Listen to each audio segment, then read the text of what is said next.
Pertanyaan saya di luar konteks yang Buya sampaikan, namun ini sebenarnya dari dulu ya udah lama ingin saya tanyakan pada Buya, hanya alhamdulillah kesempatannya saat ini untuk disampaikan. Ada 2 pertanyaan Buya. Harus 2? Satu pilih yang paling bagus, yang paling. Aduh. Biar dibagi sama yang lainnya. Baik, silakan. Jadi satu ya Buya? Hah? Satu saja? Ya udahlah 2, kayaknya bingung dia milih. Ini penting semuanya. Ya penting semuanya, betul. Baik. Iya. Yang pertama Buya, ketika kita menjadi makmum, seorang imam, tapi kita tahu keseharian imam tersebut. Contoh, imam tersebut mungkin dari segi bacaan dia agak bagus. Namun dari keseharian dia sering main kartu walaupun tidak pakai uang ya. Main kartu, ya sering melek malam gitu kan. Dia ngimamin.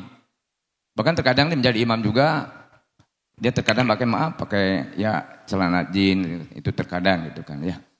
Jadi terkadang kita menjadi makmum itu kurang gimana gitu Buya ya. Jadi saya mohon pencerahan dari Buya ketika kita makmum tapi imamnya sosok seperti tadi. Baik. Yang kedua Buya, ada seseorang yang minjem uang ke kas masjid. Dan memang mungkin orang tersebut butuh banget. Tapi ketika janjinya untuk bayar ternyata meleset. Dan setelah ditagih berulang-ulang ternyata dia belum juga membayar. Ini hukumnya untuk pengurus tadi karena melihat kondisinya yang meminjamkan. Gimana dan solusinya seperti apa Buya? Mohon maaf, terima kasih atas jawabannya. Assalamualaikum warahmatullahi wabarakatuh. Waalaikumsalam warahmatullahi wabarakatuh.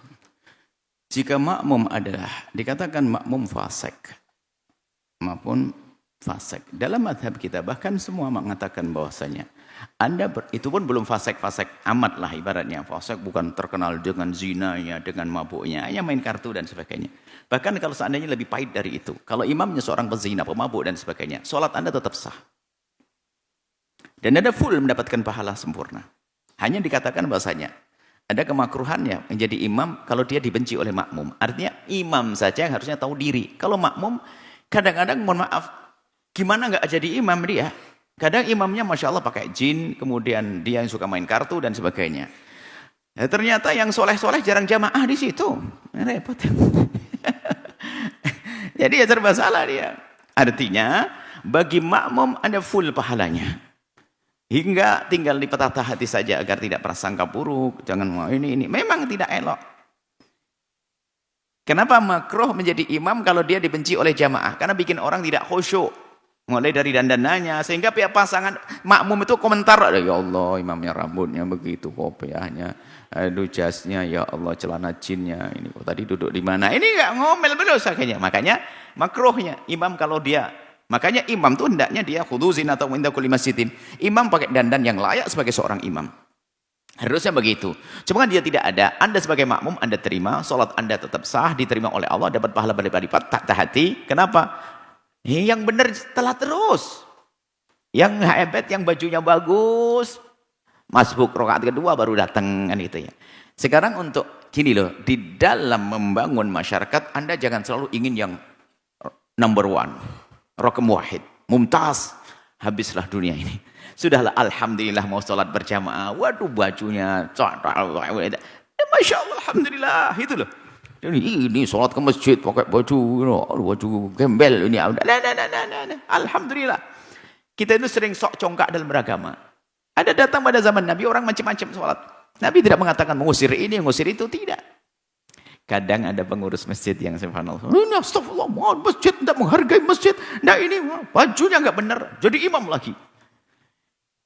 Ya memang perlu diperhatikan imam ini sehat atau tidak, sebab dalam dunia berfikih itu kan nggak cukup dengan wajib saja, ada kesunahan-kesunahan, ya kan gitulah. Dan paling tidak mengerti kesunahan berdandan di saat sholat. Makanya dalam hukum fikih itu mengamalkan fikih saja nggak cukup, harus ada adab tata krama. Kalau bicara fikih, auratnya laki-laki apa sih? Antara pusat dengan lutut. Kemudian besok ada khutbah masjid, di Masjid Istiqlal adalah khutbah Jumat sama jadi imam cuma pakai kolor. Yang penting nutup pusat sama lutut. Langsung dia masuk rumah sakit gila dia. Biarpun secara fikih sah, nggak ada orang begitu.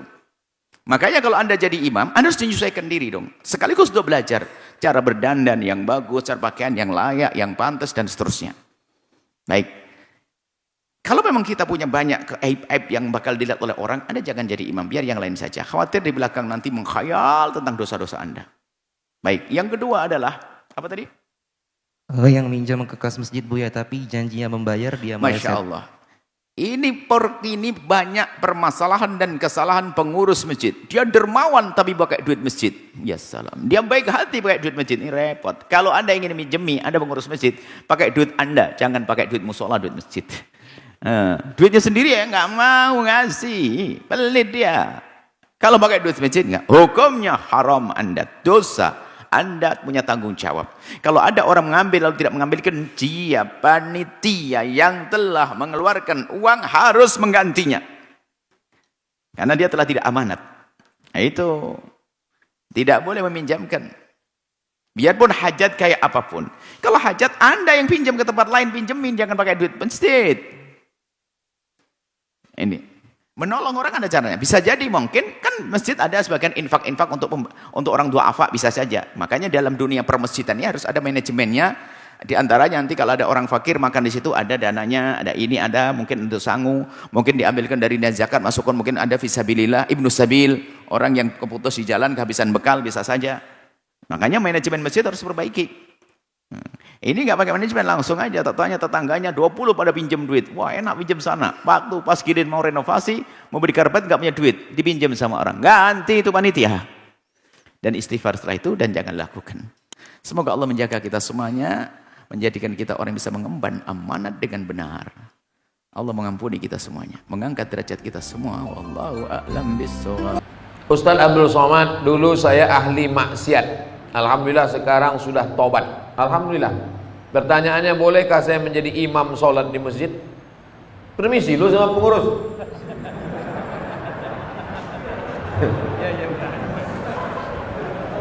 Urutan, saya sebutkan dulu urutan imam. Urutan imam yang pertama ulil amri. Urutan imam tuh ulil amri. Makanya waktu di Madinah itu imam Nabi Muhammad SAW. Sakit Nabi Muhammad, baru disuruh Nabi Abu Bakar jadi imam. Abu Bakar jadi imam sampai meninggal, baru digantikan Sayyidina Umar. Umar meninggal, digantikan Sayyidina Utsman. Utsman meninggal, digantikan Sayyidina Ali. Pemimpin negeri sekaligus pemimpin sholat.